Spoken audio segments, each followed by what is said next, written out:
Hey guys, welcome to the Titanium Vault. I'm your host, RJ Bates III. And what a special treat we have for you today.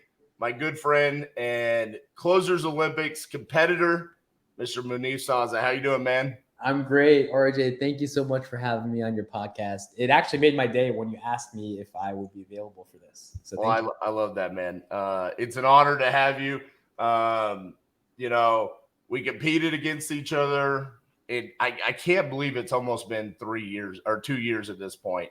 Yeah. In the 2021 Closers Olympics, and then we got to know each other a little bit through that. You came back. You did a closer show with me, which I believe is one of the most watched closer shows that there ever was. Wow. Which is amazing. I thoroughly enjoyed listening to you talk to sellers. Way better than the Closers Olympics because I actually got to see you like in your realm, not in like competitive form. Right. You were really trying to like solve people's problems on those calls, which was awesome. And I'm looking forward to competing against you again here in about a month and a half. So. But before we get into Closers Olympics, because me and you were talking before, Right. and I said I know a little bit about your story, but like let's go back to because you kind of just completely burst on the scenes here. So talk to me about how did you get started into real estate investing and when was that? Cool. Thank you. Thank you for asking that. I'm an immigrant. I wasn't born here. I was actually born in Bangladesh. It's a very, very poor country. And, I've asked my dad, why did we move out? And his answer is we were really poor. We were really poor. He grew up in a household of 12, one of 12, and nobody, his dad didn't even know which kid was which. I mean, his dad was working, his mom was working. Um, so they weren't really raised by their parents. His siblings kind of looked after him, made sure he ate and things like that. And Right. he didn't want to give us that kind of life. So he studied really hard, went to school in engineering, became an architect, moved to Canada, found out that there were not really opportunities in Canada, moved to the United States, the land of the opportunity, built a foundation here, living the American dream, had my brother, had my sister, saved every penny he could by working a white collar job as an architect, saved up over $100,000, had a perfect credit score, put a down payment to buy and own a gas station because he looked around, knew nothing about the gas station business, but looked around himself and saw the other, Asian American immigrants own gas stations. So he thought that's the way of wealth. Flash forward to 2008, loses his job. He's an architect. All these real estate firms go under, and he loses his job. And no one's hiring architects, not a single person. And what happens then is we lose our house to foreclosure. We lose our cars. We lose everything. I was in high school in 2008. So I saw it. I was old enough. I'm the oldest of four siblings. And I saw it all. My other siblings were a little bit young. And my dad never panicked. He never panicked. He never brought that stress home. And we always ate. We always had enough food to eat. Um, but we lost our house. We lost everything. He had to sell the gas station to recover the burning, to stop the bleeding because the gas station didn't work out. And he sold it at a loss. And the loss was basically his equity in the business. And so his life savings wiped out. $100,000 life savings completely wiped out, no job, no income. Put him in a position to have to ask people for money. And he wasn't arrogant. He wasn't prideful. He did. And for 2 years, he had no job. What that man did was he taught himself cybersecurity. He taught himself from scratch. No, zero experience in this, but he researched top jobs, taught himself cybersecurity. Now And today, this man is a cybersecurity engineer, makes well over six figures, bought a new house, double the size of his previous house. So he made it back. He made a comeback. And so when I need strength, I think about my dad. When I think things are hopeless, I think about what he went through with the brave face, never once complained. Never once did I hear that man complain or fall into despair. So I say that story because I saw him going through that. And my parents always wanted me to become a doctor because they taught me, hey, Munif, look, as an architect, I lost my job because the market didn't do well, the real estate market. You're never going to lose your job as a doctor. So you got to be a doctor. So I said, okay, no problem. I studied real hard. I went to school. I kicked butt at school. I got a full scholarship to college. I studied. I got a degree in biomedical engineering to be a doctor. I shadow my aunt, who's a doctor in Canada.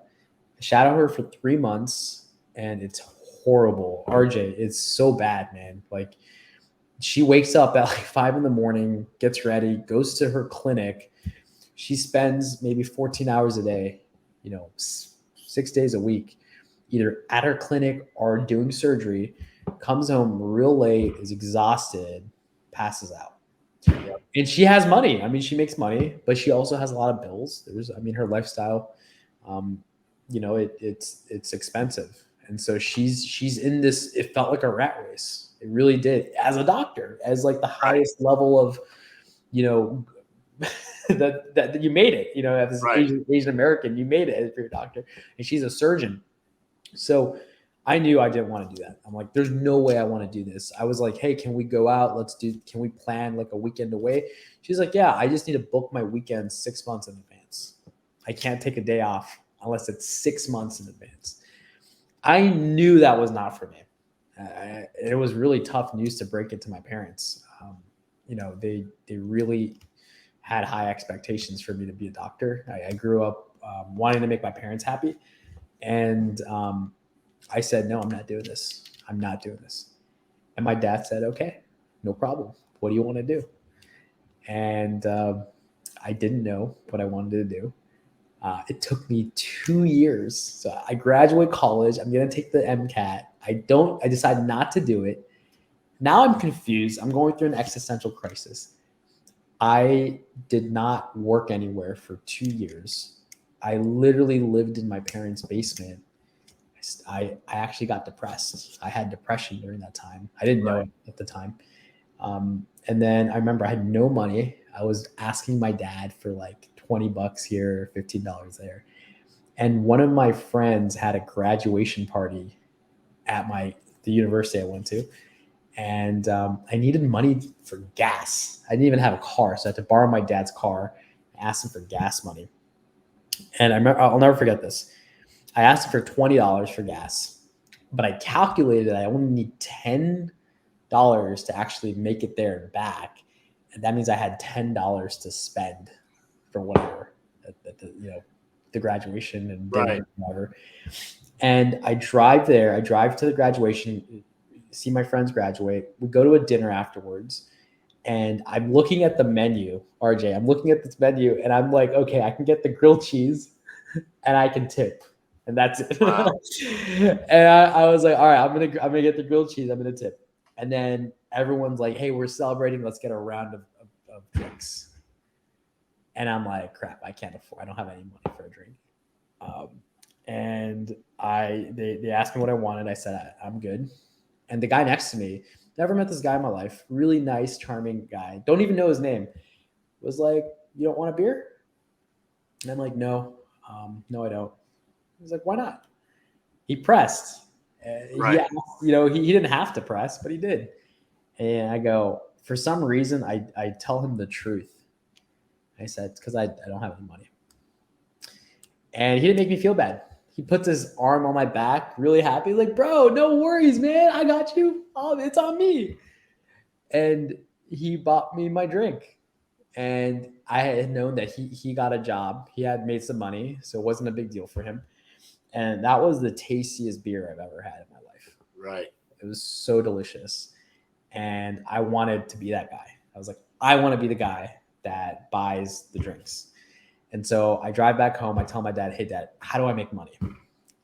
He goes, okay, well, you got to get education, learn cybersecurity, go do that.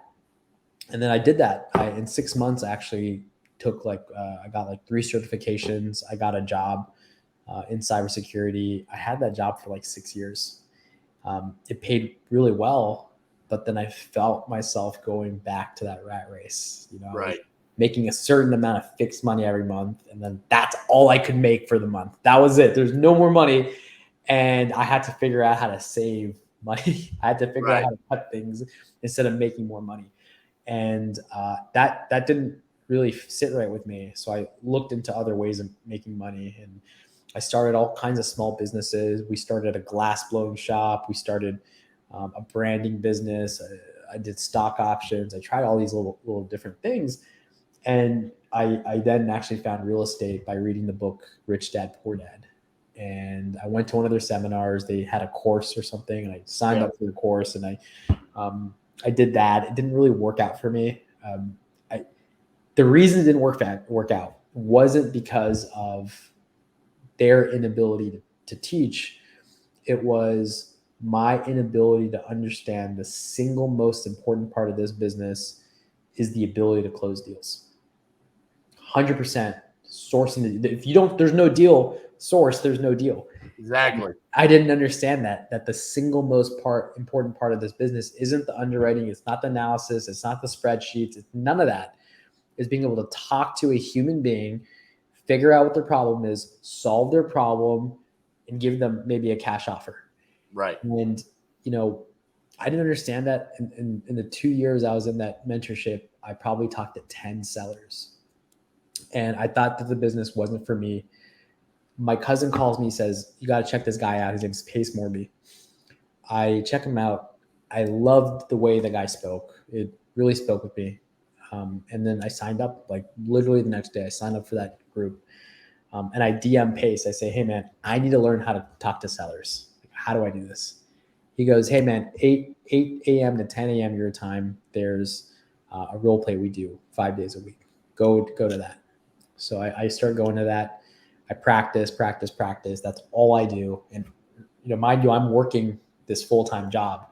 And, I do my role play 8 to 10. And then from 10 to 5, I had my job. And then from 5 to 8 p.m., I made calls. And I did that every single day. And my weekends were great because I would just make calls all day. I did that for about 6 months until Pace nominated me to participate in the Closers Olympics. I love it. Wasn't there a story about the role play where like one of your first ones, like you hung up or something like that? Yeah, I come back. You know that one, huh? Yeah. Yeah, my first role play ever, man. I was so nervous. And I didn't stop being nervous for the role plays for about 3 months. About 3 months of doing them every day, I stopped being nervous for them. My first one was so bad. I had so much anxiety. I don't know why. I guess there's like 70, 80 people watching you on Zoom, so it's a little nerve-wracking. I was so nervous, man. I actually go, hello. And the guy who's role playing with me, he plays a little bit of an aggressive seller. So he's like, what do you want? What's going on? What are you calling? I'm like, yeah, this is Munif. Do you want to sell me your house? Nah, fool. Who are you? I don't know you. And you're supposed to go, hey, what's going on? Do you want to sell? You're supposed to just overcome it. And I just go, yeah, goodbye. That's amazing. I go, how did I do? Oh man, that's amazing. Especially considering if you've ever seen Munif close now, you like thrive in those situations. I love them. Yeah, I really because you're like the nicest guy ever. So when they come across that way, you instantly put their guard down. And the next thing you know, you're literally having a life-changing conversation with the seller, which is amazing. So thank you. So you joined Sub2, you get started. Where did Pace get the confidence that he felt like, hey, I should nominate Munif to be in the Closers Olympics? Where did that come from? I don't know. That's the truth. And that really messed with my head, man. Because I didn't know, because like I'm like, this guy's never heard me talk to a seller. Like, how does he know this? Right. Well, what I maybe what may have done it was I asked him, like he would do these Q&As every week, and I'd raise my hand and I asked him, like, how do I close more deals? How do I help? Like, how do I get better at this? I'd ask him consistently. And at one point he said, you got to stream your seller calls. Because even if there's only one person watching, or there's 10 or 15 people watching, when you have an audience, it forces you to try things when, let's say the call is getting stale. You're just not going to hang up the phone. You're going to try, and that will make you better. Yep. And I started doing that. I started streaming, and I made my channel called The Takeaway, and I would just I'd say, hey, I'll call your sellers. I don't need to make any money. Just give me your leads, and you can keep it if there's a contract. Just give me leads to call. And I streamed, I think, every day for 2 hours from like 6 to 8 p.m. I did that consistently for a long time until I moved directions a little bit away from the direct to seller model. Gotcha. And I agree. I mean, obviously I stream a ton of my calls. And you're right. It does force you to do things a little bit out of character, a little bit out of the norm. Like, especially when it's like, hey, this conversation is not going well. Well, why not try something? Because if it hits, everyone's gonna freak out. Yeah, exactly. And then you do it, and it's like, yeah, baby, I've never done that before, but it worked. Yeah. So I love that. So we'll talk about Closers Olympics later, but on the real estate investing side of things, when did it become like, hey, this is something that can become my thing, where I am going to make money doing this and forget about cybersecurity, doctor, everything else? When did that come about? That's a great question. After the Closure Olympics, I got a ton of people reaching out to me. It really established a lot of credibility, because not that I had all this crazy real estate experience, but people knew, okay, we can at least send Munif to talk to sellers. We can at least, right. You know what I mean? So my partner, Noah Hoffman, he reached out. He has a ton of real estate investing experience, but he couldn't get deals. So he's like, hey, can you bring me more deals? I have other partners in the wrap business that, had an issue with deal flow. They're like, Munif, if you bring more deals to the table, we're going to slice you in on a lot of our profits. I'm like, great. So, I got a lot of opportunities because of the Closure Olympics, because sourcing deals is so stinking important. People just gravitated toward me. And then now I'm associated with experienced people, and I then was able to leverage that experience and say, okay, well, me and now Noah are investing in this multifamily. Noah's got all this credibility. I found the deal. I sourced the deal. Now we need investment money. And when we started getting, private money and investment money for, large amounts, that's when I knew, okay, well, this is like more money than I've ever seen in my life. Like I got to do this full time. This is my passion. Right.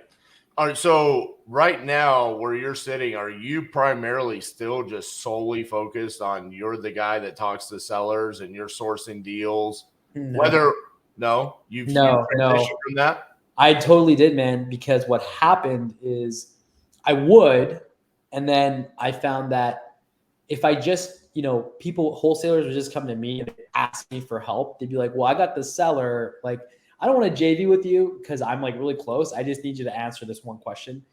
And I go, no problem, but will you sell me the deal? And like, yeah, for sure, I'll sell it to you. Okay, well, this is what you do. And then I found that gave me more deals than me getting on the phone and doing all the follow-ups, because that person would do it because they wanted to make the money. So then I would help people underwrite deals. And if they needed help with the negotiation, I'd tell them what to say. Or, if I needed to get on the phone, I would. But then my life transitioned more to underwriting creative deals than actually getting on the phone and explaining things or overcoming objections. And it's very interesting. Someone asked me what my day-to-day is, and most of my day is underwriting creative deals that I see. And then maybe once in a while, if I need to establish credibility or negotiate maybe a balloon away, I get on the phone with a real estate agent or a seller and do Gotcha.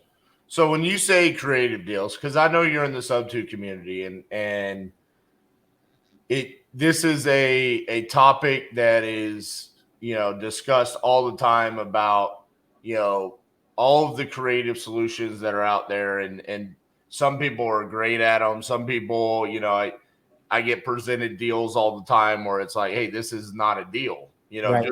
Just because you go and you convince a seller to sell sub two doesn't mean it's a good deal. No, it's not. Buy.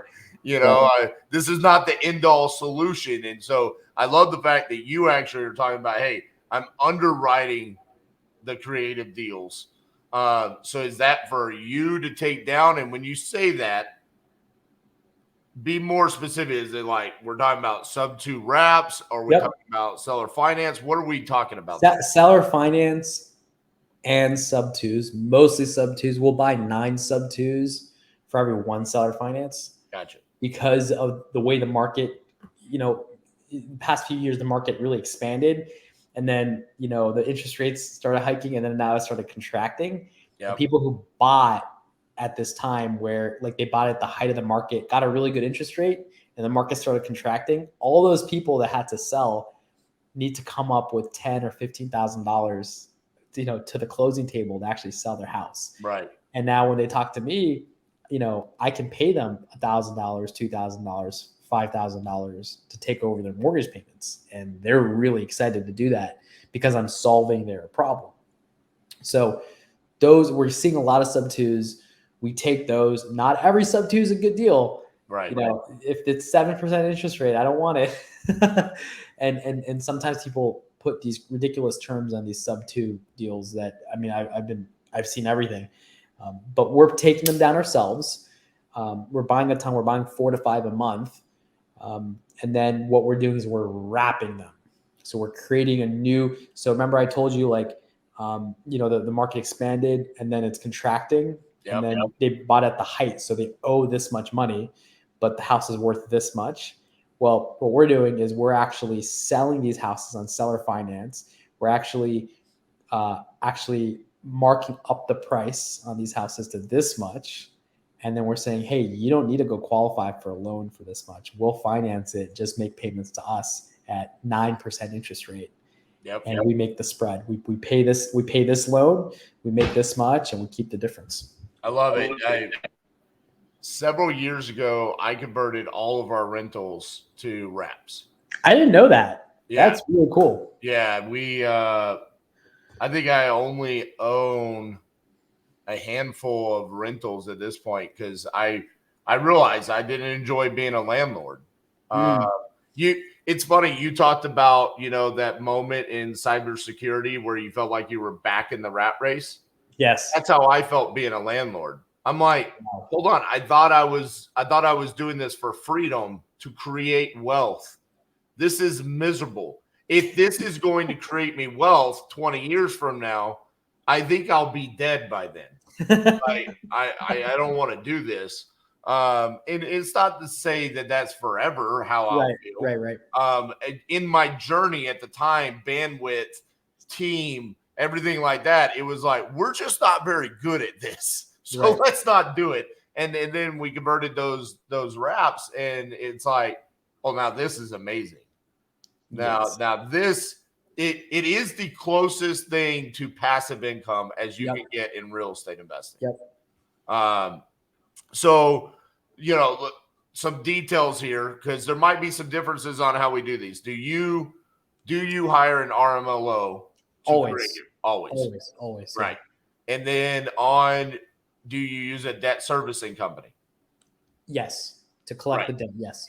Yeah. Because so to give you guys an idea, if you don't know what that means, an RMLO there essentially is a mortgage loan officer who is coming in and underwriting the deal to essentially protect all parties. And especially in our case, to make sure if we do foreclose on someone, it doesn't come back as we did predatory lending because it's like we are saying, like what you said, hey, we'll loan you this much. Yeah. We want to make sure that they can actually afford. Yes, exactly. That's exactly right. So it's more because it's like their credit score doesn't work or they're an entrepreneur, they can't provide a W-2 income, so they need some sort of creative financing from us. That's why this exists, right? And then the debt servicing company essentially just collects the payments and then pays our underlying mortgage, make sure the taxes and insurance are paid, and then cuts us a check for the difference. So just for those of you that, if you don't know what those are, there's a quick explanation as to what we're talking about there. It's a way to be the bank without having to need $10 million sitting there. Right. You get to be the bank. You get to have a deal and then create a new mortgage on it and then take the payments on that. It's awesome. Absolutely. So where are you buying these deals? Like what locations? Yeah. San Antonio, Houston, Austin, and DFW. When did you come to my state? I didn't even know this. Dude, I was actually going to ask you if you like, I don't know if there's creative deals that you don't want to keep. Like I'll buy them. That's amazing. So why Texas?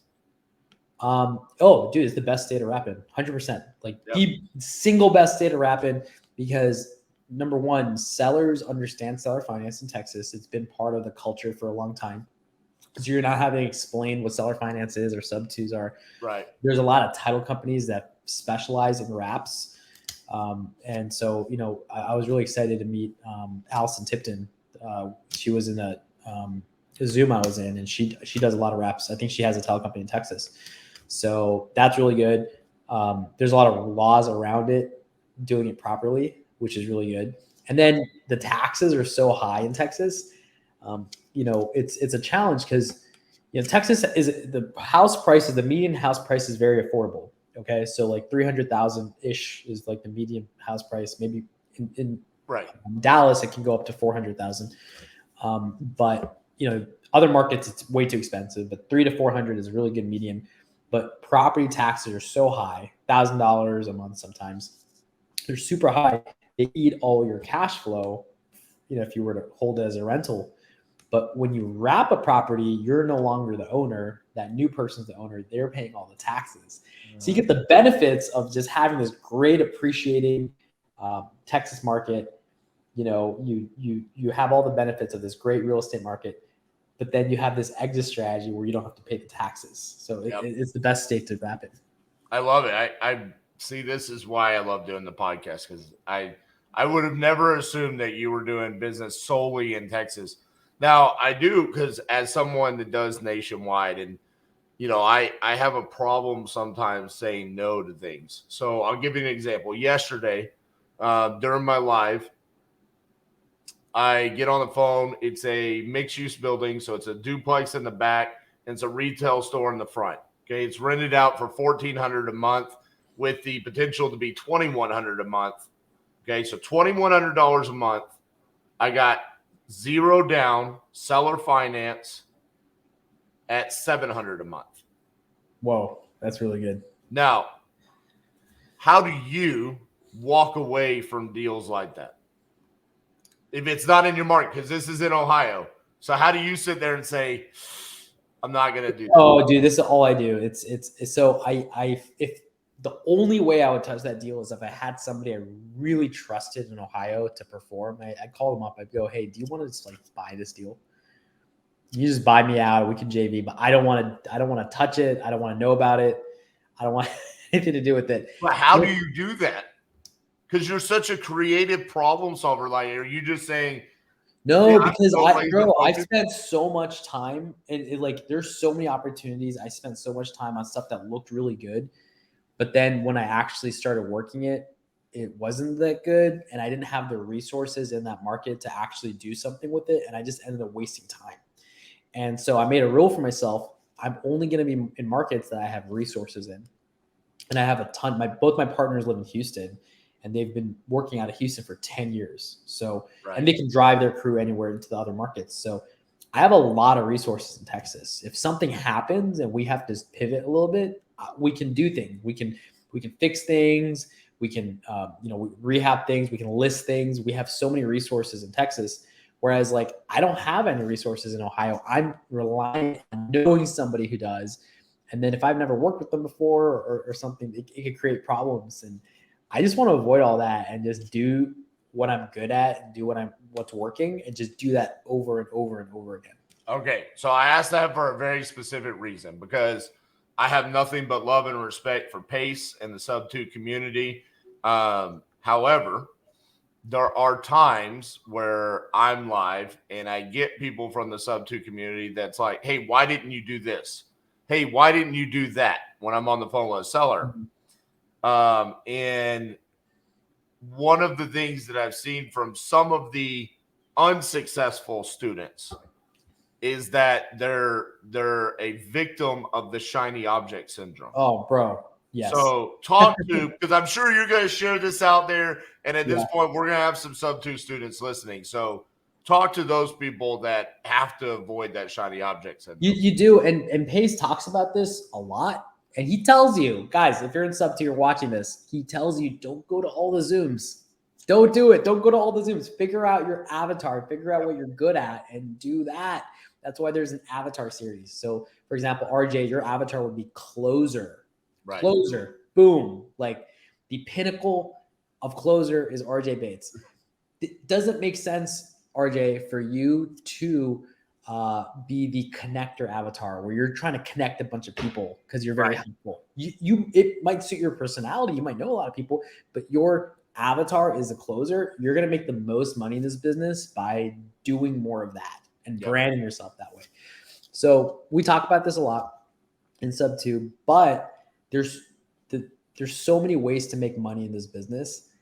It always feels like the grass is greener on the other side. Yep. And in my opinion, this is just my personal opinion, if you're somebody that gets bored easily and you're maybe working on the stuff for your avatar, you're doing the boring work, and then you hear about this other strategy that sounds really good and easy and makes a lot of money, it might be very tempting to stop the work, the boring work, and then go do that other thing. And even in closing, there's boring work, which is filling out your CRM after every call. Yep. I hate doing it, but it's so boring. And then doing the follow-ups where I know Mrs. Jones doesn't necessarily want to sell right now, but I do need to do the follow-up. And, there's a 5% chance she changes her mind, but I still got to do it. Yep. That's the boring work. And people think that there's always maybe more money doing something else, but no, nothing is 100% exciting. There's always boring work in everything you do. Yeah. One of my guys, he asked me the other day, he said, RJ, is real estate your passion? And I said, yeah, it is. And he said, so it's your core focus. And he said, because a discipline is something that you do because you need to do it, but not that you love to do it. But a focus is something that you're passionate about. That's what you want to do with your life. And for me, it's real estate. And more specifically to your point, Munif, it's talking to sellers and creating that. I mean, it's what I love about your story is like hearing how you have become this creative finance student to going to the Closers Olympics and gaining traction to then becoming, hey, we're going to be in Texas and we're going to do wraps. Yep. Like that is a journey. And what I love about that is because I completely agree with the strategy. Like I love that you're doing that more than anything, because when you talk about your story as to why you didn't want to be a doctor or this or that, it's like you didn't want to have to wait 6 months to schedule time off on a weekend. Guess what, Bubba? When you got wraps, you can go do whatever you want for 6 months. Yeah, dude. I just had a daughter. She turned 5 weeks yesterday. I get to wake up next to her every day. Yep. I get to go to the other room, hold her, and kiss her whenever I want. Whenever I miss her, like right after this podcast, I'm going and kissing my little daughter. Right. And you're a dad, so and you get to be with your kids. We were just talking about our kids just a little, before we started, and it's like that is the most important thing for me in the world. I don't want to be going to a job site for a fix and flip at 5 a.m. because I have to.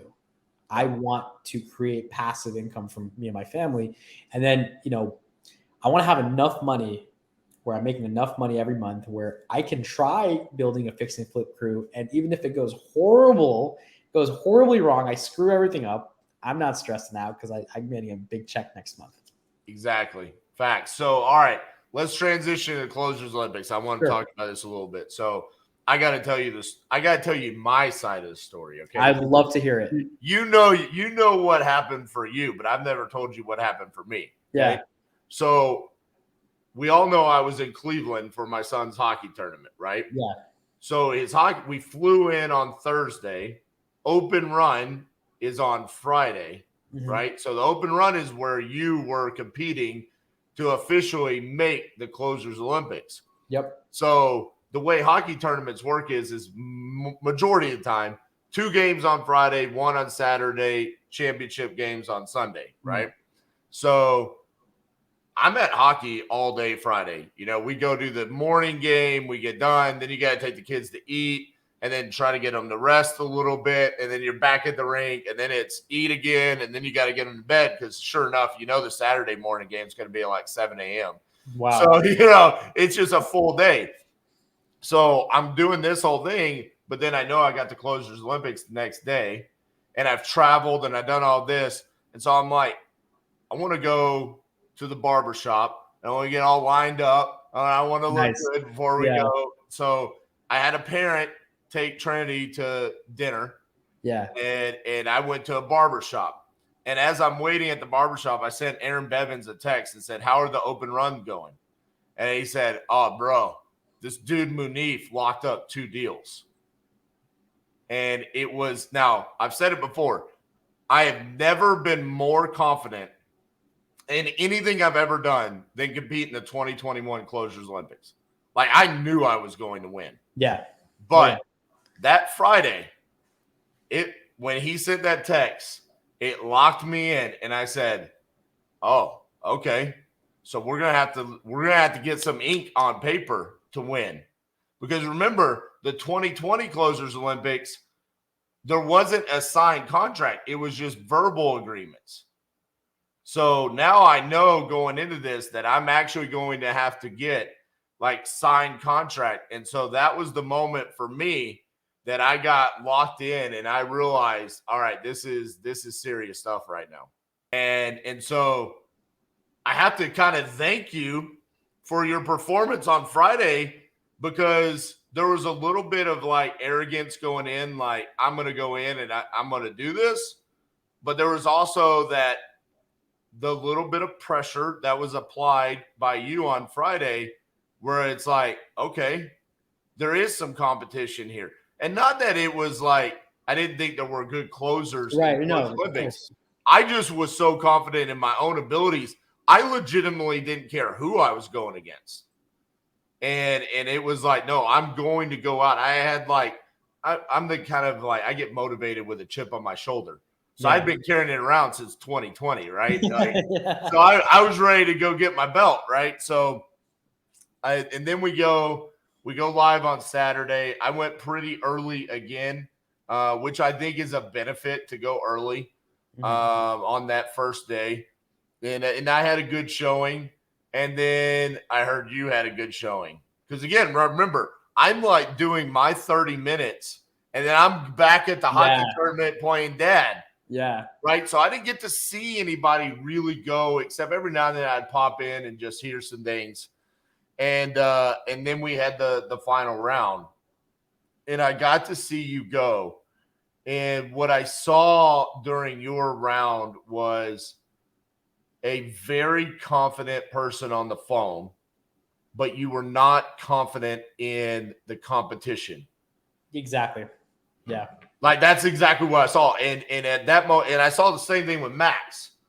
And it was that moment where I looked at Elijah, who was there with me, and I said, oh, I've got this. Yep.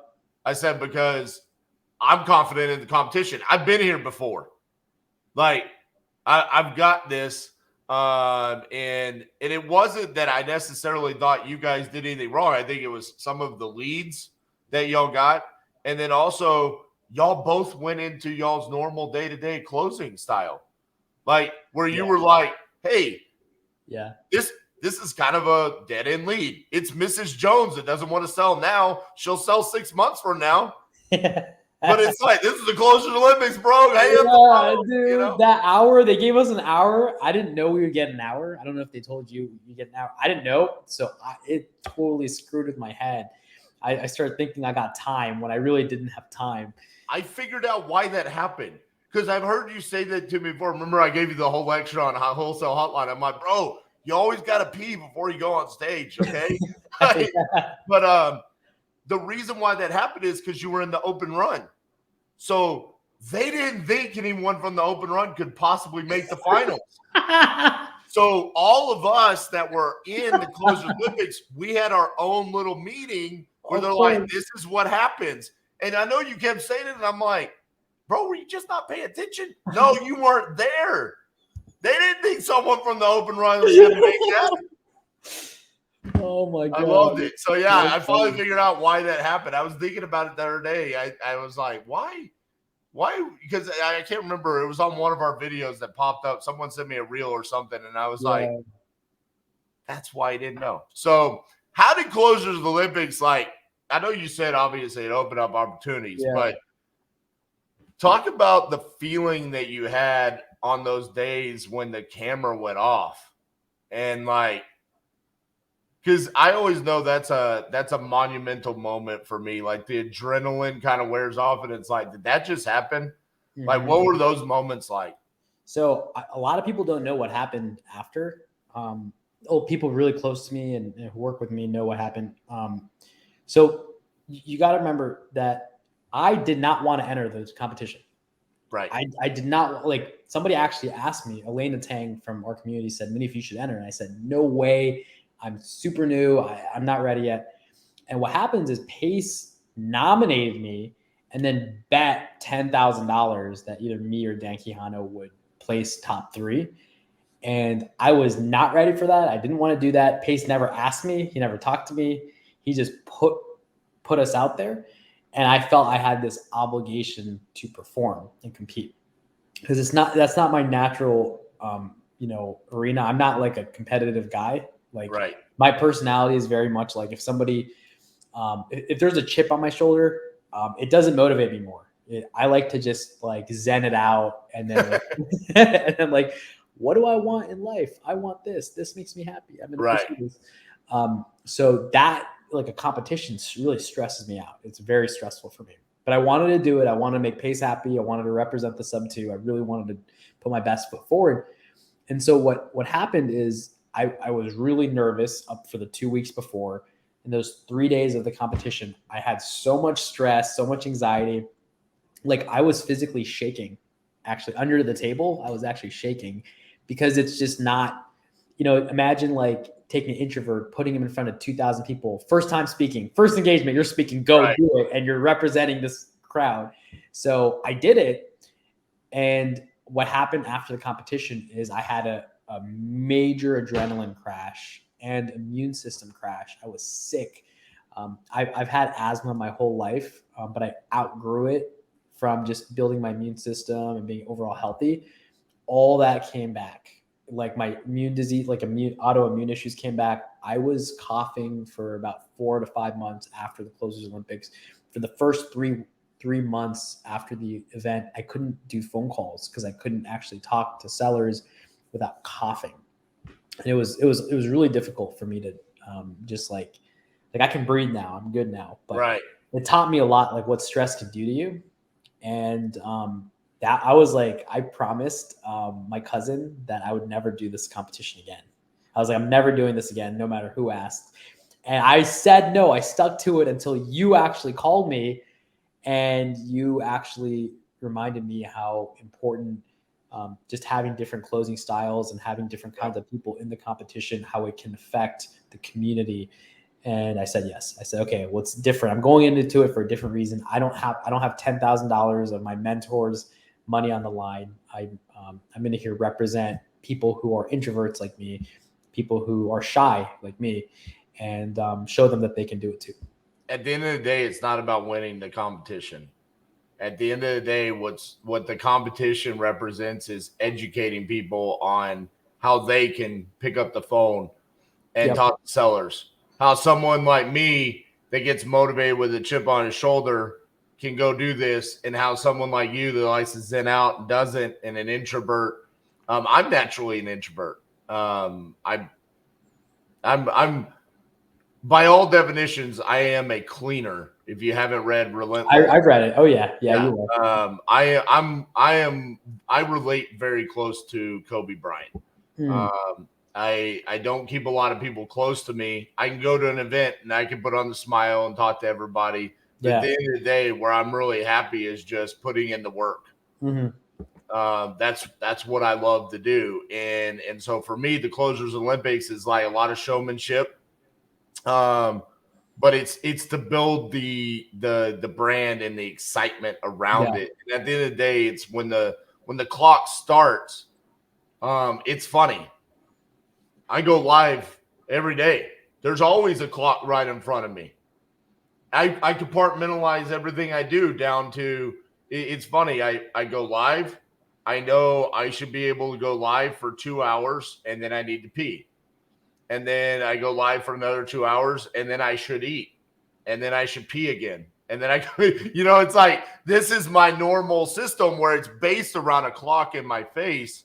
So the Closers Olympics is kind of a really good, from that example, it's kind of a really good example of, hey, it's not about that there's a 30-minute shot clock in your face that says, hey, if you don't get a deal, you're going to lose. It's about, this is how you should be normally functioning if you're just on the phones all day, every day, where it's like, hey, there's still real life that goes on. But in between there, like, I have to be dedicated to what I'm doing. Someone asked me the other day, is like, well, RJ, how do you do 8 hours a day? What do you mean? This is what I do. Yep. Like, what else would I be doing? Unless it's to go do something that I enjoy in my life. But if it's for work, this is what I'm going to be doing. And so for me, that's why I love the Closers Olympics. Let's talk about this year, okay? So I know you're not a competitive person, but do you want to win? Of course. Okay. Of course. Now, RJ, let's put some definitions around the competition or being competitive. I am very competitive, but it's with my own abilities. I'm very so, like, since I was a kid, if I couldn't figure something out, it drive me crazy. If I couldn't get something right, I didn't care if other people are doing it right or they're really good or they're really bad. I need to be able to do it. And like, whether it's riding a bike, where I just constantly kept trying, whether it's solving the Rubik's Cube, whether it's solving a Rubik's Cube blindfolded. I learned how, it took me months, but I learned how to do it. I did it once and I was done. I was like, okay, I know I can do this. So for me, I want to win really bad, but that has nothing to do with you being the king closer. Right. You know what I mean? It really doesn't. It could have been anybody. It doesn't have anything to do with any of my competitors. I want everyone to do really well. Yeah. And do their best. I just want to win. I just want to do my best and perform. I love it. So what would it mean to you if you won? It would mean to me that I can do it. This is something that I can do. And see, at the end of the day, what it means to us is the same thing. The method and how we get there. That's why I wanted it. Because I wanted to prove to myself. Yeah. Not anybody else. Exactly. This was like, no. I felt like it got taken away from me the first time. That was the chip where it was like, no. I'm supposed to be in that final round. I'm supposed to be the one that gets that call with the seller in Indiana that wanted to sell his house for $5,000, and he ended up contracting it for $7,000. I didn't get those numbers backed up. Yes, he wanted 5 and he bought it for 7 and won. So I wanted to have that call. You know what I'm saying? That was the chip on my shoulder. And I wanted to prove to everybody else that, like, hey, this is what I wanted to show you. This is what I wanted to show you how to do this. Right. I wanted to show people how you can get on a phone with someone and they say, this is my first ever investment property, explain seller finance, and then say, if you really want to learn how to do this, come to the Crucible and let me show you. And in real life, I really do that with sellers. You know what I'm saying? By the way, we just had a crucible this past weekend. And yes, there was a seller from my live sitting in the crucible. Okay. That's awesome. Because that's what I wanted to show people. Like, this is how you do. That's why I called you and I said, no, Munif, you have to be there. Because the way that you talk to people, I can't do what you do. And you can't do what I do. We proved that by going. Now, we could buy a house for the exact same price with the exact same strategy, but the method in which we're going to get there is very different. Yep. And there's another Munif out there that needs to hear you. And there's another RJ out there that needs to hear me. And that's why people ask me right now, why are you doing it again, RJ? And it's because of the same reason. It means something to me. And I want people to change their life with real estate the way that it's changed mine and the way it's changed yours. I love that. That's awesome. You know, so let's talk about a couple more questions, then we'll wrap up. Okay. Cool. One, outside of me and you, who do you think could win the Closers Olympics? Don't give me everybody. No. I got two off the top of my head. Okay. Max Jimenez, awesome, confident, killer, and he's been practicing because last time he didn't practice, and this time he's practicing, so I know he's going for it. And then Jen Shelton from Sub 2, she's really, really good. She's practicing too. So is she in the open run? Yeah, I think she's she's got the one in the July 21st. Wow. Look at that. That is a sleeper pick, bro. You were so confident. You're saying she's going to win the trial, then the open run, and then potentially be in it. I'll tell you this right now. I'm a little rusty. I underwrite all day. And then the calls I have, RJ, they're not like my typical, like, hey, I want to get to know this person. I want to build some rapport. That's all been done. It's a person that's like, hey, why can't I have a 5-year balloon? And I get on the phone and tell them why they can't have a 5-year balloon. And it's like, there's so much volume, so much I have to do. I have to literally get on the phone and go, hey, look, like, I'm nice for like 10 seconds. And then I have to get right into it and go, look, this is what we do. A balloon makes the deal worse for you. Trust me, you don't want to foreclose in 5 years. You don't want to think about this. Right. I established tons of credibility. They go, okay, what you're saying makes sense. Okay, we'll sign. I go, great, awesome, sign here. And then I'm done. That's a little bit different than how I typically like to approach and talk and just go, hey, are you selling this? And what's your pain points? So I'm rusty. I'm going in with that underwriting energy off the bat. And so when we did some practices and Jen's been practicing, she actually sounds better than me right now. Like, so she sounds better than me. Here's what I'll say to you. Okay. I will give you the same talk that I've given all of the people that have competed in the open runs and stuff like this. You have the experience of being in the Closure Olympics in the past. It doesn't matter about how many reps you get in right before. It doesn't matter about being rusty.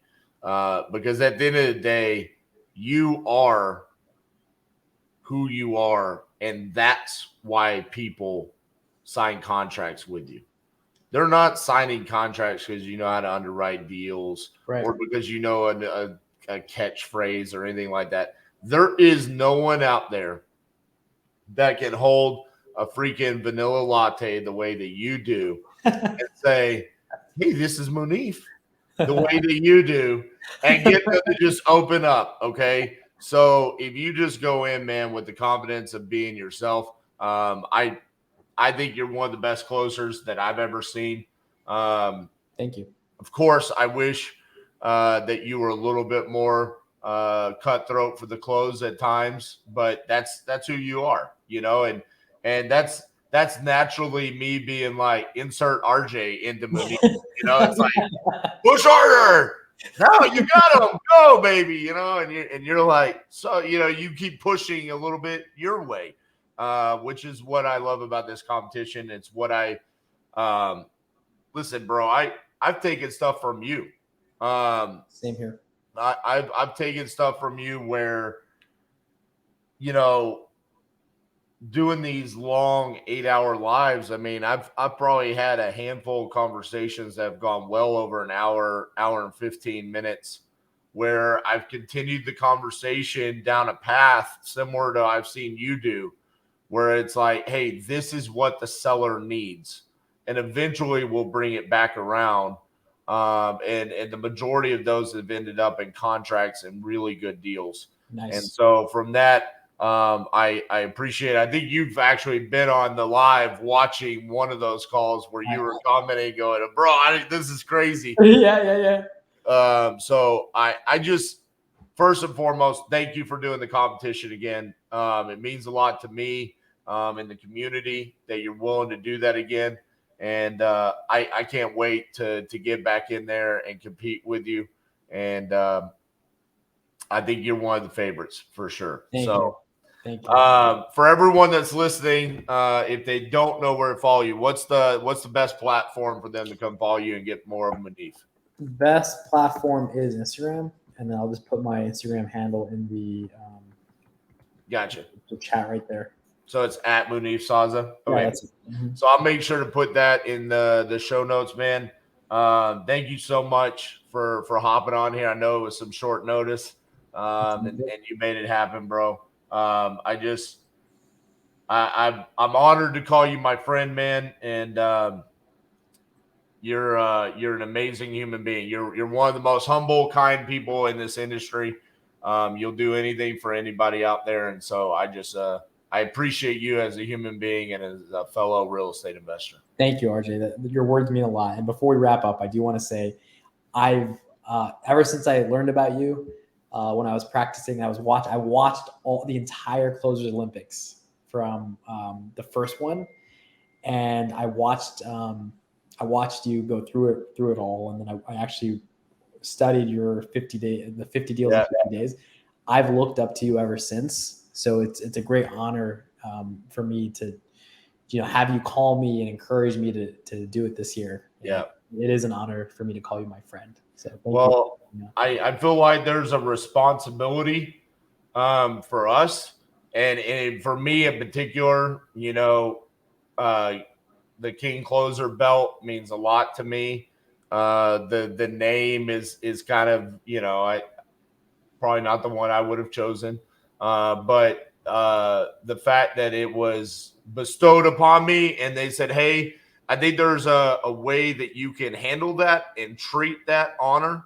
And so it's either by saying I won and riding off into the sunset, or it's, hey, I won. I'm going to double down. I'm going to put more content out there for people to learn from me. I'm going to call other competitors and I'm going to encourage them to put themselves out there to inspire more people, because that's what's important about the competition, not about carrying around a fake wrestling belt. It's about making sure people can change their lives with real estate investing. And so that's what I want my legacy to be from winning the Closers Olympics. And whoever wins this year, if it's me again or if it's somebody else, I hope they do the same thing, where it's, hey, let's encourage people to go out there and change their lives like it has for mine. And like we learned today, it's changed yours. So thank you. Munif, thank you, my friend. For everybody that's listening, if you enjoyed today's episode, remember, give us a 5-star review. If you want to give us less, there's other podcasts out there that openly accept those, specifically Steve Trang. He loves those. I only accept 5 stars. So we'll see you guys next week. Thank you.